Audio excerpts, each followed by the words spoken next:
स्वागत है दोस्तों।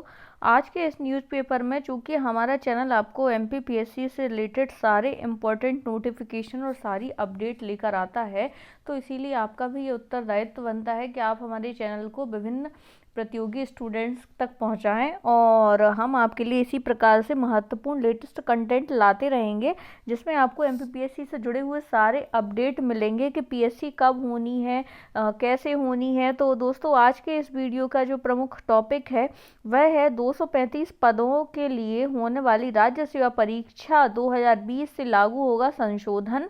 पीएससी परीक्षाओं का सिलेबस बदला।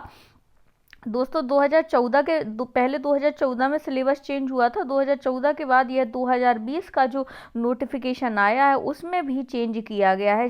ऐसा आपके लिए 1 साल पहले ही आ गया था दोस्तों कि इसमें जो सिलेबस है वह चेंज हो चुका है। प्रीलिम्स का भी, मेंस का भी। प्रीलिम्स के सिलेबस में कुछ नई चीज़ों को ऐड कर दिया गया है, तो वहीं मुख्य परीक्षा से भी कई सारी चीज़ों को हटा दिया गया है।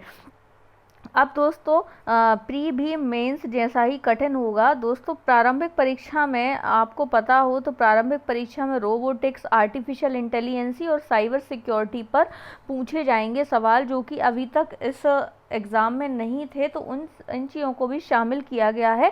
और वहीं मुख्य परीक्षा में सभी तरह के प्रश्नों के उत्तर लिखने की शब्द सीमा में कमी की है और उनके नंबर भी घटा दिए गए हैं। अब आपको 2019 के मुकाबले 2020 में ज़्यादा लिखना पड़ेगा, क्योंकि उसमें आपके लिए 5 अंकों के शब्द कर दिए गए हैं, 10 अंकों के क्वेश्चन आंसर कर दिए गए हैं, 11 अंकों के कर दिए गए हैं और 15 नंबर के कर दिए गए हैं। तो दोस्तों, आपको इसमें इम्पोर्टेंट चीज़ें ध्यान में रखनी पड़ेंगी कि आपको किस तरीके से अपना पेपर अटेम्प्ट करना है। अब दोस्तों, मध्य प्रदेश पीएससी की परीक्षाएँ अब नए सिलेबस के अनुसार होंगी। ये परीक्षाएँ देने की तैयारी कर रहे युवाओं के लिए खास बात यह है कि प्रारंभिक परीक्षा में मुख्य परीक्षा के कई विषय और टॉपिक जोड़ दिए हैं, यानी प्रारंभिक परीक्षा पहले की तुलना में कठिन होगी। पीएससी ने मुख्य परीक्षा के सिलेबस में भी थोड़ा बदलाव किया है। मुख्य परीक्षा में प्रश्नों को उत्तर लिखने की शब्द सीमा और उनके नंबर भी घटा दिए हैं। पीएससी ने दोस्तों पिछले साल नवंबर में प्रारंभिक परीक्षा का सिलेबस बदलने का नोटिफिकेशन जारी किया था, लेकिन कोरोना संक्रमण के कारण इसे लागू नहीं किया जा सका था। अब डिप्टी कलेक्टर, डीएसपी, तहसीलदार, नायब तहसीलदार, जिला अधीक्षक सहित 235 पदों के लिए होने वाली राज्य सेवा परीक्षा का नया सिलेबस लागू किया जाएगा। इन प्रारंभिक परीक्षा 11 अप्रैल को 2 शिफ्ट में होगी। प्रारंभिक परीक्षा में आर्थिक भूगोल से जुड़े हुए प्रश्न भी पूछे जाएंगे। सूचना एवं संचार प्रौद्योगिकी विषय के अंतर्गत दोस्तों इस बार नई चीज़ों को ऐड किया गया है। Robotics, AI, cyber security, e governance, e commerce, social और नेटवर्किंग साइट से जुड़े प्रश्न पूछे जाएंगे। दोस्तों, अब जो प्रारंभिक परीक्षा है वह पहले के मुकाबले कठिन होगी, जिसमें नए क्वेश्चंस पूछे जाएंगे, जैसे कि ईमेल के जनक कौन है, या फिर कंप्यूटर का आविष्कार किसने किया, भारत में डिजिटल मैन कौन है। इस प्रकार से प्रश्न के पूछे जाने की संभावना है, जिससे अब कट ऑफ और हाई जाएगा।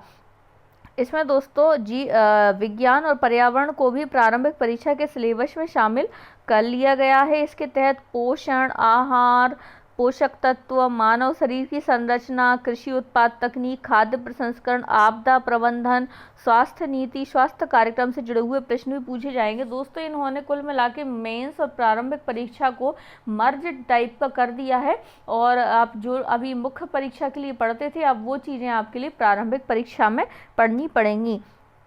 एमपीपीएससी, राज्य निर्वाचन आयोग, लोक सेवा आयोग समेत 15 आयोगों की जानकारी भी प्रारंभिक परीक्षा के नए सिलेबस में शामिल की गई है। इनसे जुड़े प्रश्न भी पूछे जाएंगे। पड़ताल के मुताबिक दोस्तों प्रारंभिक परीक्षा के सिलेबस में विषयों का नाम लिखा होता था, लेकिन इस बार के सिलेबस को 10 यूनिट में बांटकर प्रत्येक विषय के टॉपिक भी विस्तार से बताए गए हैं। और राहत यह है कि दीर्घ उत्तरीय प्रश्नों के जवाब अब 300 की बजाय 200 शब्दों में देना होगा, जो कि आपके लिए अच्छी बात है। पीएससी के जो अब 2020 के अकॉर्डिंग दोस्तों हम इसके बारे में बात कर रहे हैं। पहले जो 15 नंबर के प्रश्न थे उनको आपको 300 शब्दों में लिखना पड़ता था, और अब आपको यह 2020 के सिलेबस के अनुसार इनको अब 200 शब्दों में देना होगा। पीएससी के प्रारंभिक परीक्षा के साथ ही मुख्य परीक्षा में भी बदलाव दिखेगा। मुख्य परीक्षा में केवल पहले अति लघु उत्तरीय प्रश्नों के लिए 3 लघु उत्तरीय प्रश्न के लिए 6 और दीर्घ उत्तरीय के लिए 15 नंबर दिए जाते थे। लेकिन अब अति लघु उत्तरीय प्रश्नों के नंबर तो ज्यों के त्यों हैं, अर्थात 3 नंबर ही हैं, लेकिन लघु उत्तरीय प्रश्नों के लिए 5 और दीर्घ उत्तरीय प्रश्नों के लिए 11 नंबर। इसके अलावा प्रश्नों के उत्तर लिखने की शब्द सीमा भी घटा दी है। पहले अति लघु उत्तरीय प्रश्न का उत्तर 20 शब्दों में लिखना होता था, अब इसे 10 शब्द कर दिया है। लघु उत्तरीय प्रश्नों को 100 शब्द में लिखना होता था, इसे 50 शब्द कर दिया है।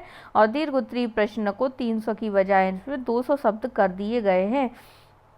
अब दोस्तों एक्सपर्ट व्यू क्या कहते हैं इस पूरे सिलेबस चेंज पर, वो भी हम देख लेते हैं।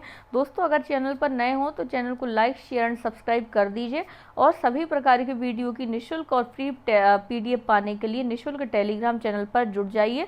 निःशुल्क टेलीग्राम चैनल दोस्तों इसी नाम से है, विनर्स एजुकेशन पॉइंट नाम से। और हमने प्रारंभिक परीक्षा की दोस्तों बुक लिस्ट भी तैयार की है। बुक लिस्ट का वीडियो भी अपलोड किया जा चुका है, आप थोड़ा वीडियो को स्क्रॉल करेंगे तो आपको दिख जाएगा। और दोस्तों सभी लोगों को इस वीडियो को ज़रूर शेयर कीजिए ताकि अधिक से अधिक लोगों की जानकारी बढ़े। मुख्य परीक्षा में काम आएगी प्री की तैयारी। 5 साल में मध्य प्रदेश लोक सेवा आयोग की परीक्षाओं के प्रश्न पत्र बनाने वाले एक प्रोफेसर बताते हैं कि मुख्य परीक्षा के विषय और टॉपिक जुड़ने से प्रारंभिक परीक्षा और कठिन होगी। हालांकि नए सिलेबस के लिहाज से तैयारी करने वालों को हर स्तर पर इसका फायदा मिलेगा।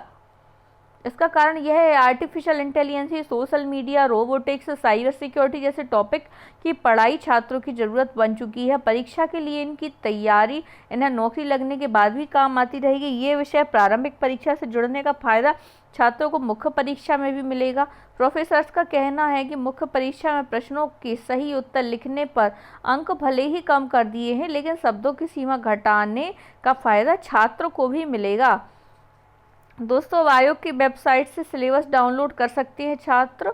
आप नया सिलेबस जो है आप आयोग की MPPSC की वेबसाइट से भी कर सकते हैं। और दोस्तों अगर आपको सिलेबस आपको नहीं मालूम हो तो आप हमारे टेलीग्राम चैनल को IG ज्वाइन कर लीजिए, तो आज शाम को आपको हमारे टेलीग्राम चैनल पर भी सिलेबस मिल जाएगा। तो आप मुख्य परीक्षा का और प्रारंभिक परीक्षा 2020 का सिलेबस देख सकते हैं और उसके अकॉर्डिंग दोस्तों आप अपनी तैयारी सुनिश्चित कर सकते हैं।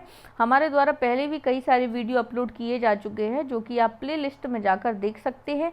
आप चाहे मुख्य परीक्षा 2019 की प्रिपरेशन कर रहे हो या प्रारंभिक परीक्षा 2020 की प्रिपरेशन कर रहे हो और आप मोटिवेशनल चाहे आप देखना चाहते हो वीडियोस, तो आपको प्ले लिस्ट में कई सारे प्रकार के वीडियो मिल जाएंगे। और अन्य सभी जानकारी के लिए डिस्क्रिप्शन बॉक्स में भी आप देख सकते हैं।